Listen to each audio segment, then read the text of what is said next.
When most people start planning a trip to Germany, they picture a very specific aesthetic. The goal is usually to check off a list of globally recognized 19th century castles and stand in the middle of pristine alpine landscapes. But that romantic vision usually crashes headfirst into the physical reality of the country. Germany is geographically massive, and navigating it requires serious logistical planning. This leads to the greatest hits fallacy. Travelers look at a map and try to build an itinerary that hits Berlin in the northeast, the Rhine River in the west, and the Bavarian Alps down in the south, all in a single 10-day trip. The immediate result of that approach is an exhausting vacation. You end up paying premium transit costs and spending half your daylight hours dragging luggage onto cross-country trains instead of actually exploring. By treating a country of 83 million people as a single, homogeneous checklist, travelers set themselves up for itinerary burnout. You return home exhausted rather than fulfilled. To build a trip that actually works, we need to look at what travelers actually enjoy on the ground. In 2024, the German National Tourist Board polled over 25,000 international visitors to rank the country's top attractions. Looking at this massive crowd gathered at the Brandenburg Gate, you'd assume traditional historical heavyweights or Neuschwanstein Castle would claim the #1 spot.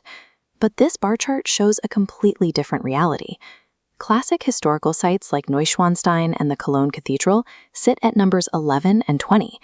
They trail far behind the top spots, which are dominated entirely by modern entertainment complexes like Miniature Wonderland and Europa Park.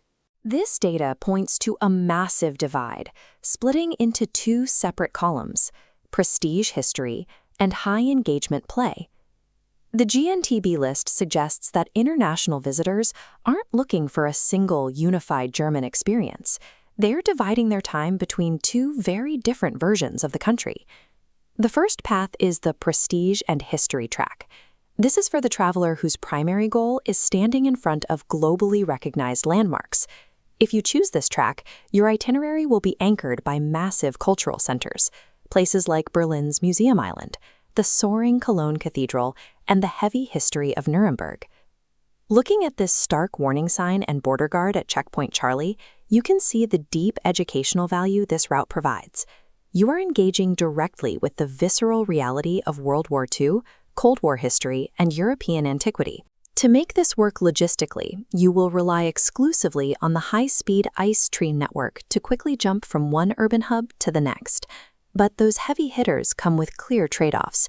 You are going to pay a premium for city center lodging, navigate massive crowds daily, and structure your days around rigid, pre-booked entry times. The Prestige track delivers unparalleled cultural education. The cost is your spontaneity and your chance to relax. The second path is the experiential and family track. This route completely discards prestige in favor of pure, frictionless play. This track follows the top of the tourist board data. Your anchor sites are massive entertainment spaces like Miniature Wonderland, Europa Park, and Phantasialand. The core appeal here is total engagement.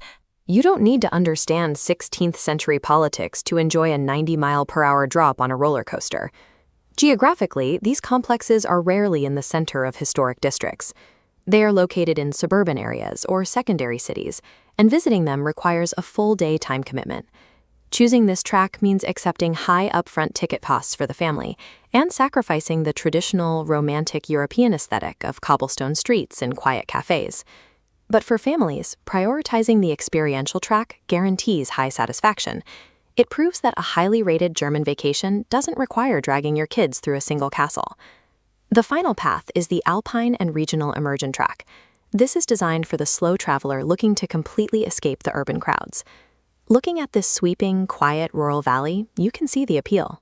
Your anchor zones on this track are places like the Black Forest, the steep vineyards of the Moselle Valley, and the shores of Lake Constance. To do this right, you have to abandon the main ICE train network. Instead, you will need to rent a car, learn the local driving rules, and navigate winding rural roads yourself. Getting off the main transit lines is exactly how you find isolated medieval gems like Berg Eltz, and how you tap into local wine scenes without the distraction of urban noise. The risk here is that you are completely at the mercy of the weather.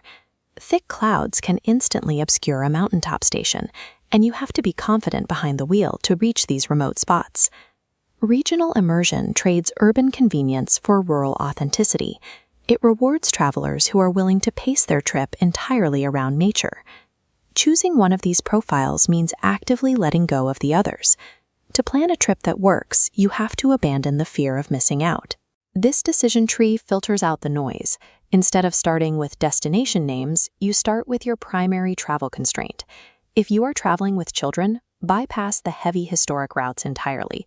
Follow the play track and center your trip around the experiential hubs in Hamburg or Baden-Württemberg. If you are a first-timer seeking iconic photos and traveling without kids, stick to the prestige track.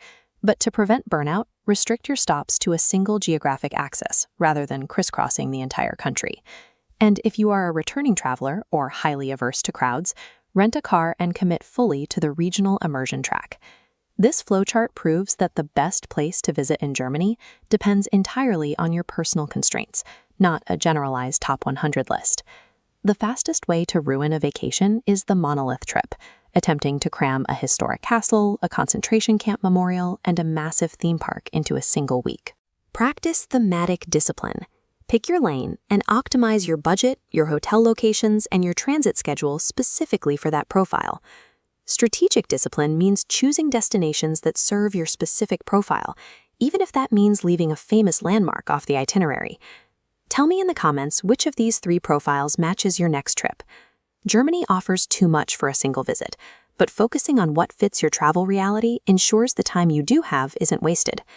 Thank you so much for watching, and remember to travel smart.